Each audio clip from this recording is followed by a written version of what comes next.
I'll briefly cover the concepts of pose tracking and 3D reconstruction and how they related to my homework in this video. Pose tracking is to calculate the 6th degree of freedom of an object. 3D reconstruction is to estimate the 3D structure of the object and reconstruct them by rendering in virtual spaces. Both of the tasks require us to estimate the 6 DOF pose of objects. In this homework, I'm going to generate the point cloud of some specific objects which can be a basis for pose tracking and 3D reconstruction. First of all, I have to calibrate my camera. With calibration data, I can correct a camera distortion. The intrinsic matrix we got in this step is very important for computing pose in future steps. I use SIFT features to match the key points between different images. Given a reference image like Oracle code or QR code or other size-aware markers, we can calculate the 3D rotation and translation of our camera by matching key points between reference image and the captured image. Here's how my camera pose estimation works.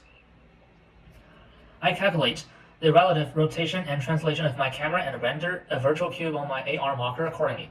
Once we have a bunch of images of same objects in our AR marker captured from different viewpoints, we can build a point cloud of those objects by computing the depth of common features between these images and based on essential matrix. Here is a demo of the point cloud I generate. We can see that the light blue group of points represents the top of the root sense box, and the purple group represents the AR marker.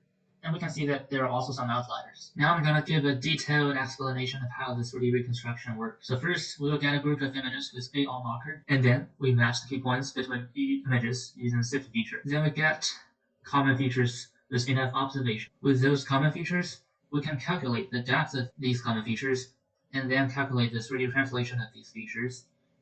And finally, we can build a point cloud. About how to calculate the depth, the key is we have to build an M matrix using the coordinates of those common features. And our target is to get the optimal lambda that minimizes M times lambda vector. This demo will give you a brief understanding of what my M matrix looks like. If we have n common features, then the M matrix should be 3n by n plus 1 dimension.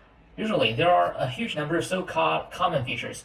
Some are good and some are bad. We can filter some bad matches using epipolar constraint. Furthermore, we can sort the matched key point pairs by distance and only pick the top 20 or 50 matches in order to get a more robust result. We can see here if I pick the top 20 key points, the outliers and abnormal points are greatly decreased in the new point clouds.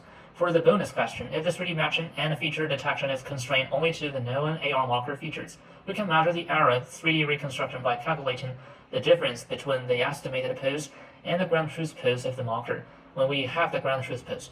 If we don't know the ground truth pose, we can render the object and project it to a 2D space using our predicted pose and calculate its difference from the original image. That's all. Thank you for watching.